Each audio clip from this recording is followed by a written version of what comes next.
Hello, and welcome to the first ever video on the Bigger Reports Fantasy Basketball channel. Today, I will be bringing to you the best waiver wire options for the upcoming Week 16 Fantasy Basketball to help you win your next matchup. Let's get right into it. Since we already have a great Sixers big man on our screen right now, why don't we start by talking about the other great Sixers big man? Of course, I'm talking about Paul Reed, also known as Joel's replacement for the rest of the fantasy basketball season. Currently, he's rostered 9% on ESPN, 52% on Yahoo, while averaging 5 points, 5 rebounds, and 2 assists over the last week with a block, which, let's be honest, is underwhelming. With Embiid being out for the foreseeable future, we don't know how long since there's no timetable yet, I assume that Paul Reed gets a bigger role and starts looking at least 25 minutes a night, maybe even 20. And he did get that for one night where he went crazy against Denver, scoring 30 points with 13 boards and 2 steals. But then also comes a night, like last night, where he gets 15 minutes. To be fair to him, it was a blowout. He wasn't a good matchup against Claxton, and I saw something where Nick Nurse said that Paul Reed was also dealing with an illness that caused him to play less minutes. And if that is the case, you add him and you enjoy the ride. But also, on the other hand, me and many others thought that Reed would have the starting power forward role at the beginning of the season, which somehow ended up going to a way older PJ Tucker. Being a Raptors fan, I've personally experienced Nick Nurse's shenanigans and his rotations. This situation kind of reminds me of Chris Boucher in past seasons. On paper, Boucher was perfect for fantasy. Good boards, points, threes, blocks.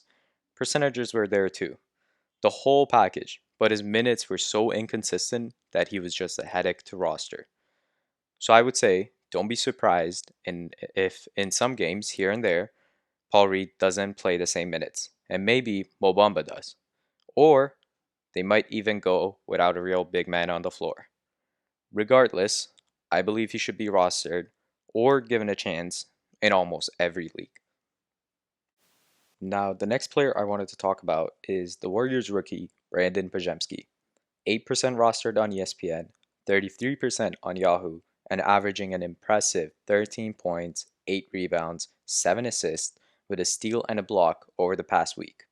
My reason why I think Pajemski is one of the best waiver players available right now is the state that the Warriors are in. They're injured. No Moody, Gary Payton, Chris Paul, or Sarge. And now, no Wiggins either, since he's doubtful for tomorrow with the ankle injury he sustained last night.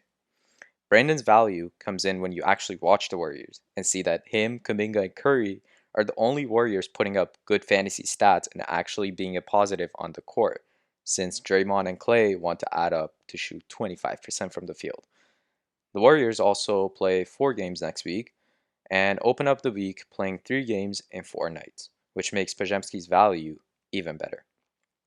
He's always been a player you add here and there, but now as the seasons went on, I think he's gotten better and more oriented with the rest of the team. So his streak of good games should continue for at least the next week, if not more. The next player is Josh Green, or any other Maverick you can find on your waivers. This could be preferably Tim Hardaway Jr.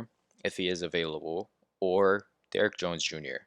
But whatever you do not go around Grant Williams. He will do more wrong than good for your team. Now, why Mavs players? Well, they play 4 games this upcoming week, with 3 of them in the first 4 nights, and it seems that Luka and Kyrie might not be available for all of those games, especially the back to back to start the week out. Luka is now questionable for Monday, while Kyrie is probable to come back from his thumb injury, so he'll probably sit out the second night of the back to back. With the 2 stars sitting out at one point, there's most likely going to be a couple of nights where some of these Mavs players will get their opportunity to shine. Now, the reason I highlighted Josh Green is because of his last 2 performances, with him dropping 18 and 20 points. He's also not rostered as much as Hardaway, so more available to pick up, while his minutes and performances have been better than Jones Jr. Also, with Monday only having 6 games, picking up a Mavs player might be something worth looking at. Next up, I have Santi Aldama, who is out today along with almost all of the Grizzlies roster. He's been dealing with injuries here and there, but he performs whenever he does play, since the Grizzlies barely have NBA players. He's also worth a pickup since I think the Grizzlies will be more cautious playing Jaren Jackson Jr. from now on in order to not risk another injury. He's rostered 7% on ESPN, 32% on Yahoo, and he's averaging 12 points, 7 boards, 2 assists, along with a steal over the past week. However, he plays only 3 games this upcoming week, but he could be a solid long-term option since Memphis is always short on players.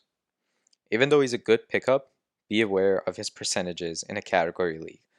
Let's just say he's not the best field goal or three-throw shooter. His teammate Gilliard, I think I said that right, is also a good pickup since the Grizzlies have no point guard. With Derrick Rose out, Marcus Smart out long term, and for him, I think the best case scenario would be to play like Tyce Jones end of last season and be that point guard that the Grizzlies need, Jaren Jackson Jr. needs, and their big man need.